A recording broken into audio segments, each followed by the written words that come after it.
Martin is a product of just like, really just the idea itself. It's like once I had the idea for the book, it's like I had to figure out what would be the best protagonist, to have the audience follow along with.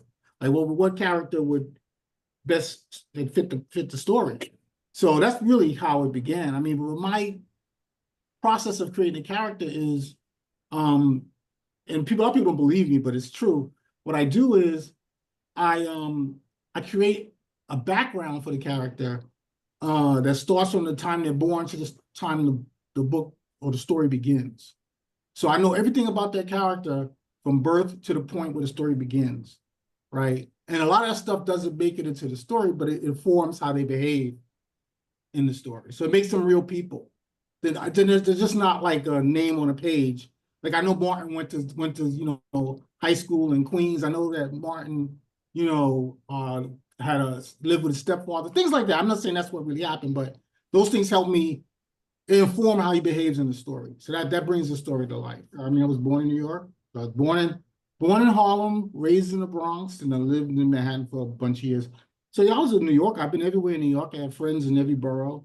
So I was very familiar with New York, and it made sense, write what you know, right? So, and I love New York. I love New York City. So I thought it fit the story.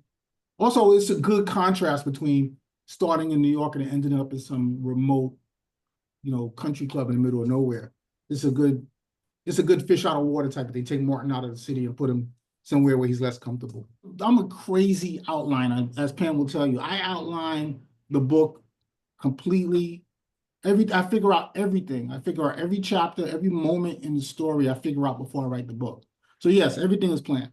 There's stuff about that book in kind of hours of very, it's very emotional and very shocking, and it's hard to write, and so yeah, it affects me. Like when I wrote 40 Acres, there's a part in the book, I won't describe it exactly, but there's a part of the book that's very intense where someone gets punished.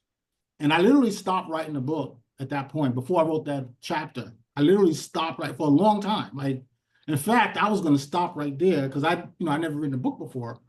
And I didn't want to write that chapter. I literally did not want to write the chapter. I mean, I know I had to, but then the only reason I ended up continuing is because I had an agent call me and tell me that she loved the first half of the book, and if I finished it, she'd sell it.